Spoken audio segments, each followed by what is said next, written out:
మహాసముద్రం లాంటి కాంగ్రెస్ పార్టీలో నాయకుడు కావడం అంటే ఏటికి ఎదురీయడమే.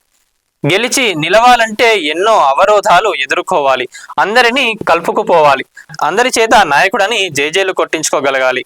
కాంగ్రెస్ పార్టీలో అంతర్గత ప్రజాస్వామ్యం ఎక్కువ, ఎదిగే వారిని ఎవరు లాగుతారో తెలియదు.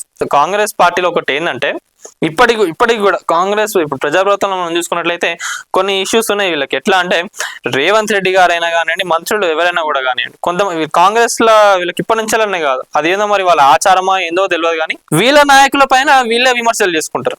అదే అంటున్నా, కాంగ్రెస్ పార్టీలో ఈ రోజు రేవంత్ రెడ్డి గారు ఇంత స్థాయికి వచ్చిందంటే చాలా గ్రేట్. ఈ కాంగ్రెస్ పార్టీలో ఎప్పుడు ఎవరు లాగుతారో, ఎవరు మన పైన ఏం చేస్తారో ఏందనేది తెలియదు. ఇప్పుడు మనం ప్రతిపక్షాలు బీఆర్ఎస్ చూసుకున్నట్టు అయితే అట్లా కాదు, ఎందుకంటే అదొక ప్రాంతీయ పార్టీ కాబట్టి వాళ్ళకు నాయకుడు ఉన్నారు కాబట్టి ఆ నాయకుడు చెప్పినట్టే వింటారు. ఈడ అట్లా కాదు, వీళ్ళకి ఏమన్నా సో అండ్ సో నాయకుడు ఇట్లా చేసినని చెప్పాలనుకోండి, మళ్ళా ఢిల్లీకి పోతారు, ఆడ మాట్లాడుకుంటారు, వస్తారు.